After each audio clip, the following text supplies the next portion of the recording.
My name is Erica French. I'm 17 years old and I live in Jonesville, Louisiana.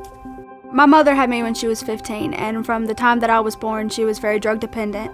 When I was 7, my parents got in a lot of trouble. They were in and out of rehab, in and out of prison. Me and my next to youngest sister moved in with my maternal grandmother. We've been here for almost 11 years. Growing up, we didn't have the things that other kids in school had. We didn't have the name brand shoes or the coolest backpacks. We barely had new school supplies. My grandmother went through a lot. She had to come to the understanding that her daughter was dependent on drugs, and then she found out that she had breast cancer. She went through a very tough time with that. She eventually had it removed. She is now cancer-free, but on top of everything that she was already going through, she took us in. And on top of everything that us kids were already going through, we just all kind of had each other to lean on. I graduated from high school just a few months ago, actually.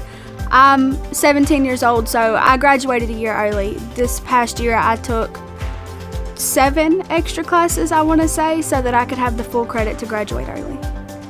I've always done well in school. I mean, I went to school and I did my work and I did it well.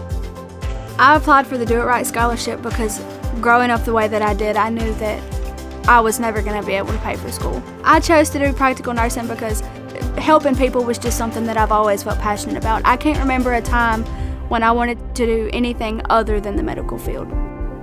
I guess I went out on a whim when I applied for the scholarship, and I wasn't really expecting to get it, but I mean, I'd prayed about it and I'd hoped and I'd worked and cried, and I guess something just told me that I should apply for it.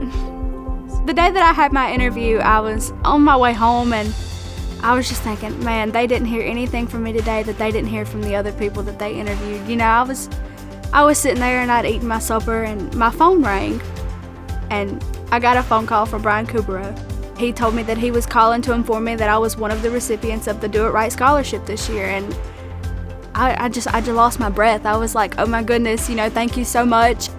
2 things you need to do. Number 1, stay safe through this crazy time. And number 2, do well in school and graduate. I'm going to pay for it all. Thank you so much. You're very welcome. I would like to tell Brian Caubarreaux and his associates how much I truly appreciate this scholarship.